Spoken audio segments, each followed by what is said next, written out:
that game right there for everyone, the audience as well. Curious to see what Denis does with the white pieces. His first exposure. Is he, going to do anything significant? And you've already mentioned he's got his systems. He sticks to them, and so I don't think we're surprised. Yeah.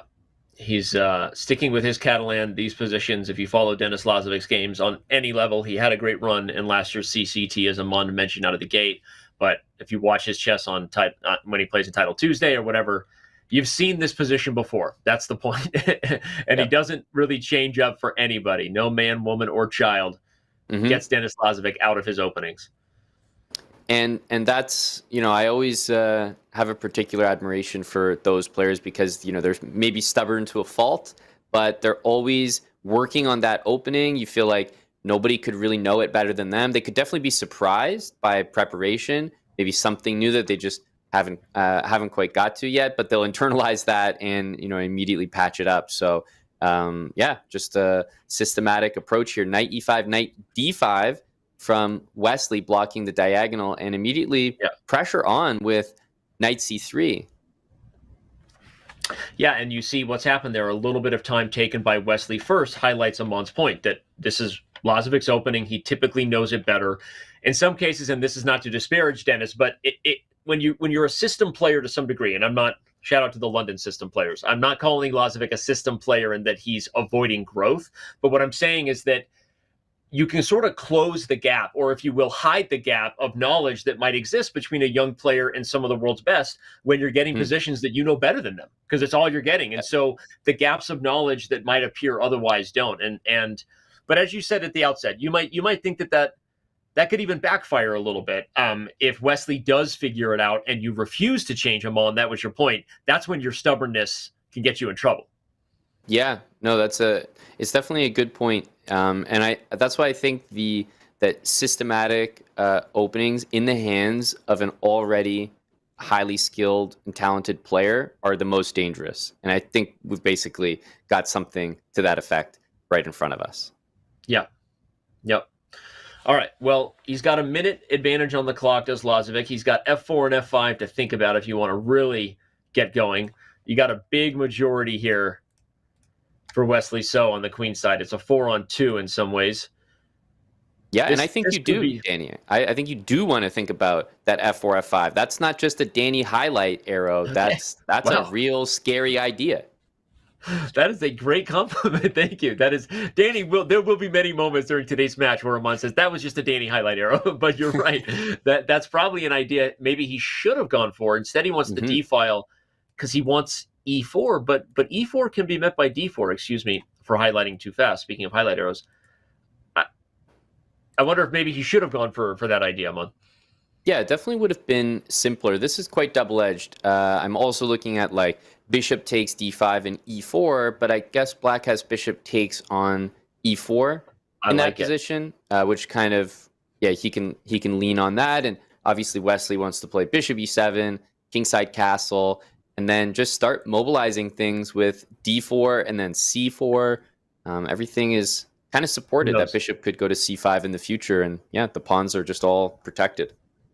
I'm going to show Amon's line real quick. Bishop takes, D5 takes, and E4 looks fun and would be winning. But for this move, very nice tactic. If the queen takes, the rook hangs. And if you take the queen on C2, black wins the lady on C2 in reverse. So that idea might have...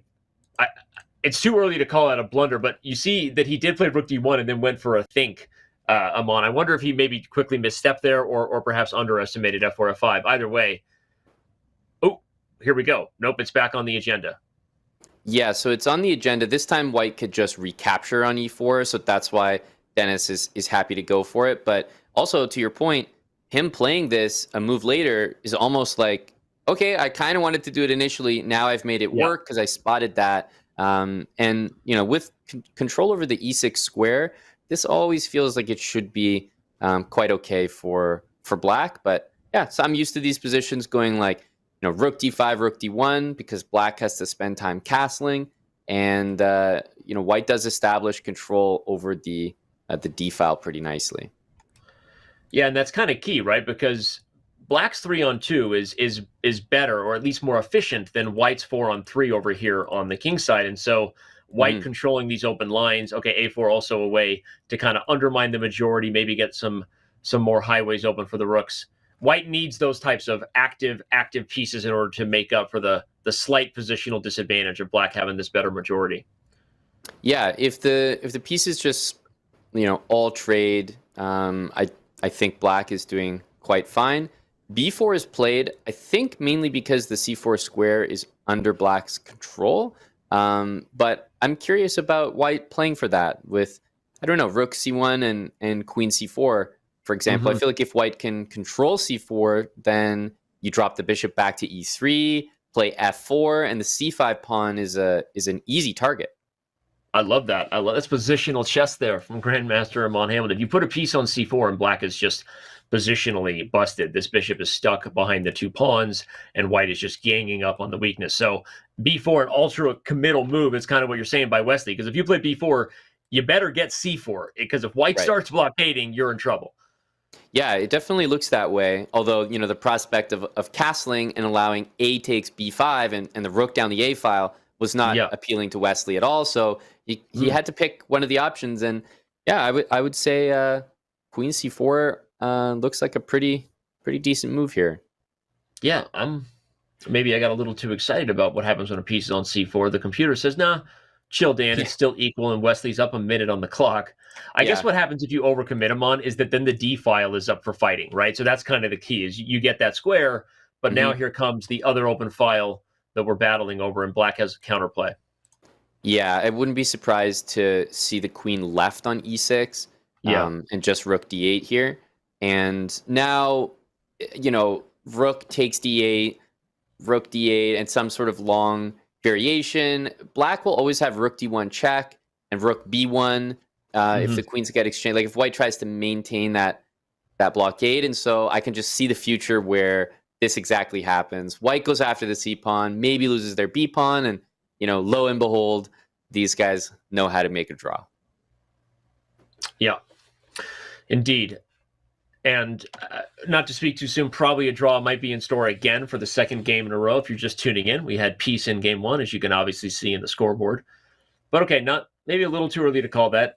If you're black and you could somehow, complete the hero's journey before white got there, you'd be happy, because this bishop is stuck on all the dark squares. But likely white gets there first. And we have equality, equal. Yeah, G4 looks like a nice move there. Just keeping the F5 square, and as you said, maybe E4 for the king as well. But yeah, black will try to execute that. White, meanwhile, can play B3, rook C4. Could also go B3 and rook D1. But I think in that case, black is happy to leave the rook on D5 and offer the exchange. And I was just going to say, black is going to play H5, H4, and you almost get nervous letting that pawn go to H3, dark square pawn on H2 as a target later. So H3 first could be just an accurate move. Yeah. No, that's a heads-up play. I think that's a elite class move there. Really nice call out, Amon, that if you didn't play for that, Wesley had this long-term kind of second weakness, so gets rid of it just in time. Even if he's not getting any advantage, the black bishop is holding all the squares together. I think H3, a key move there from Lazavik. Yeah, and wouldn't be surprised to see this, just basically fizzle out in the current position, because the king on G7 keeps the rook out. You can go to H5, but that's kind of it. I'm not sure if you want to play for F5, because E5 will be loose, and I think both sides are having difficulty making progress.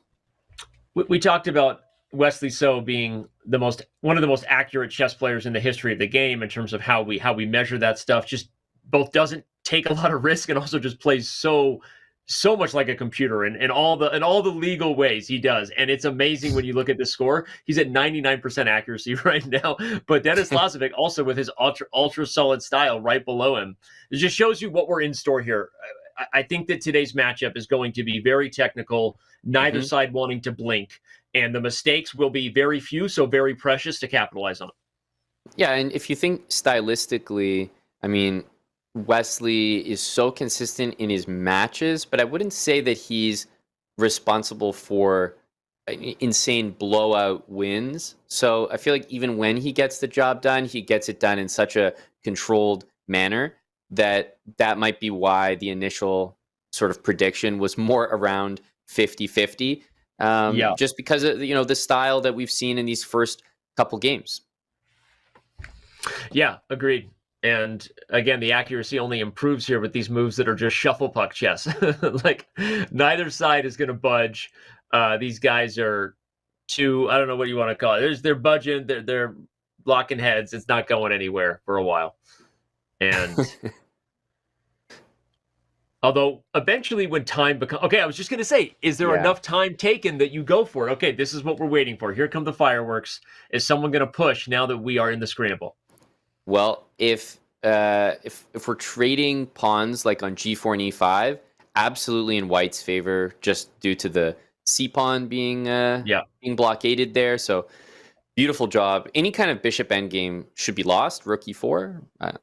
Yeah. Okay. King e6, rook e4. If rook e4 happens, I was just finishing saying that those bishop endgames are lost. That's a shocking move to me. And Denis Lazavik leaning in. He smells blood in the water. This is his chance, and this is what he does. We see him do it all the time. Mm-hmm. Yep, you can give ground with king d3, king d5, because you will always be able to kick that bishop out or simply take the a pawn. And it's Zugzwang, everyone. The bishop can't move but from that square because white will then get in and advance, which is why, as Amon said, white was able to give ground to the black king. Wait, but it's still winning. Did he blunder b3? I think one issue that he's having is the bishop's the wrong color. Yeah. So what was the win there? We might have to back up quickly at the start of the next game and just see. I think what was needed was king. I'm trying to remember the position, but it's not even over yet. Wait a second. This has been a game of back and forth. Wesley literally living on the increment here. Has to move. Made that move with 0.1 seconds. Oh my goodness. Bishop to a3 and takes on b2. Wow.